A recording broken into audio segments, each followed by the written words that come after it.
Hey guys, Forrest here. Yes, that is my real name. No, my last name is not Gump. I'm a permaculturalist and urban agriculturalist here in Fort Collins, Colorado. And I just wanted to show you guys sort of a fun natural succession that's been happening in the backyard at the place I'm living that I've noticed it's been basically turning into an unintended or planted food forest, which is pretty cool. So a few of the coolest features is in these old garden beds here somebody put in, I don't know how long ago, there's this apricot, I don't know, I always forget correct pronunciation of that, but this one's sprouted up. It was not planted. Somebody must have just chucked a pit there at some point, and that managed to take hold, and it's actually started taking off pretty well. Hopefully it doesn't get too much disease. These ungrafted ones, they can get that. But this bed is also sort of just an unintended herb bed. It's mint, untended. Mint, oregano, other herbs. I've put in some just random flowers, kind of seed bombing and stuff, and then yeah, similar over here, just kind of wild, untended, kind of hot and dry area, a lot of perennial herbs and such.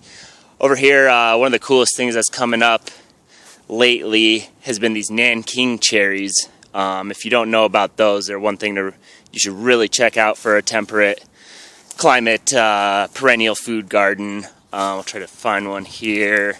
Here's a pretty new one. Sorry about the unsteadiness of the camera. Yeah, so these are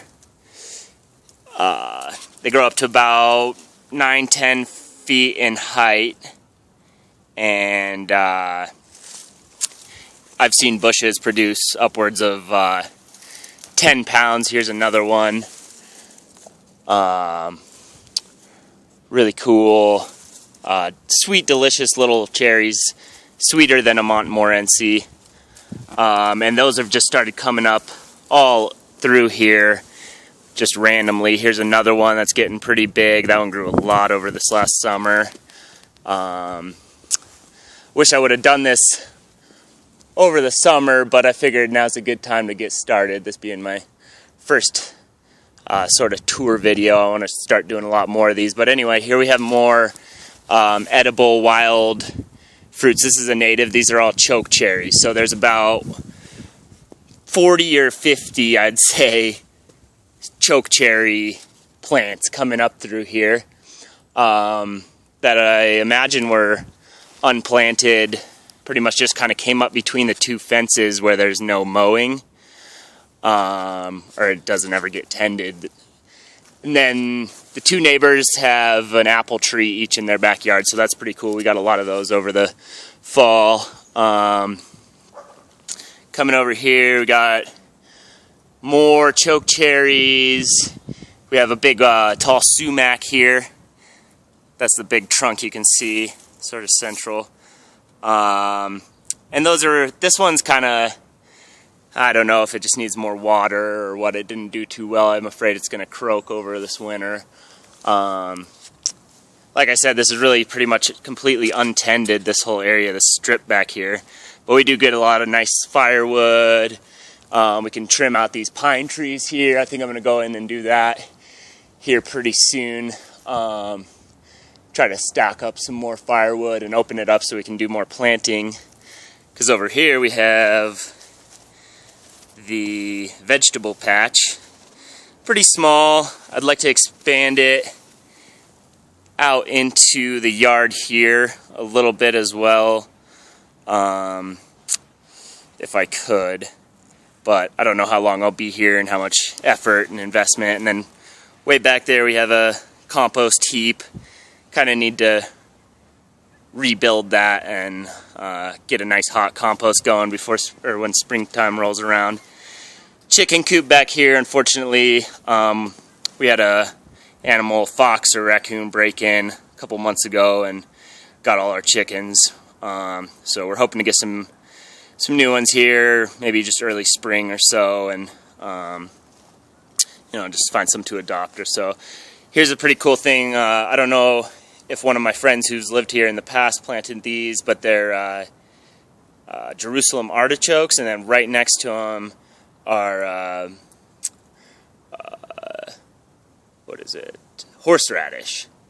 And that thing has just great big roots, huge taproot, really tasty, and of course Jerusalem artichokes you should know about if you're a temperate perennial gardener. They come back year after year, really nutritious root crop, really delicious actually too if you cook them right. Just got to cook them long, cook them twice. That's what I always say. Here we have a nice little raspberry patch that just kind of does its own thing. I mulched it and composted it over the spring, but it needs some real work, like thinning out all the old canes and yeah, just constant weeding, get the grass out of there and stuff. But we've transplanted some of those to the front yard, and they've done really well, actually in a slightly shadier location, which is pretty nice. Let's see here, what else did I want to show you? Yeah, the choke cherries, as you can see, go all the way along back to the edge of the property, and there's just Nanking cherries coming up everywhere in there. Have an old little ash stump here that I coppice, try to get some little stakes and stuff for the garden. As you can see, it's the middle of winter. Pretty chilly out here, but you know, just trying to keep the stoke up for the summer gardening season. So anyway, that's pretty much it. Tune in next time. Hopefully do some tours from some of the other properties I work on, and some of the design stuff I want to do over this winter to implement next spring. Alright guys, have a good day. Bye.